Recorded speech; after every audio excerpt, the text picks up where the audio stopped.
So this idea that for something to be legitimate, it has to have a Pali reference. So if I find something in another oral tradition, but it's not in the Pali, then I can say, oh, that must come later.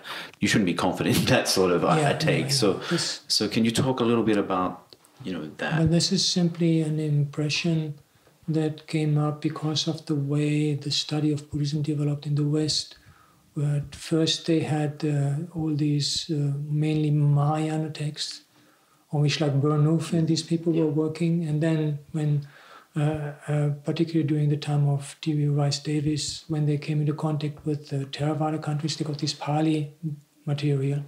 And this seemed to be like earlier. And then there came this like equation of like Pali is original and the other is late. But this can no longer be upheld, and there's of course a lot of Pali material also that is later. But even just talking now about the discourses, we have these different transmission lineages that from India went to different parts of the world, and one of these went to Sri Lanka in a language that now we refer to as Pali, and which has the advantage of being a complete set of that particular recited tradition.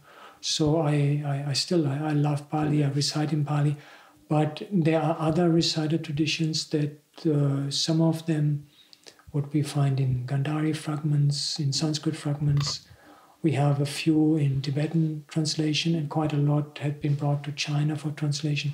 These are just as much authentic recitation transmissions of the early discourse as the Pali discourses. Now, of course, if you have a discourse in Chinese, which is my main area of specialization, the Chinese agamas, there is the problem of translation. And certain things like the very fine philological work on like how this word changes to that, and this you can't do that in the Chinese.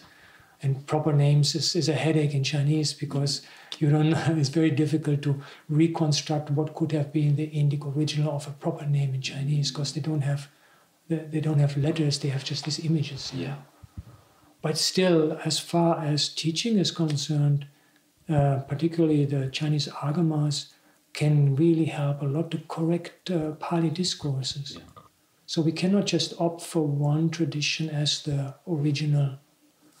What we can only say is that the comparative study of these makes it possible for us to see developments over time periods and see what is comparatively earlier and what is comparatively later.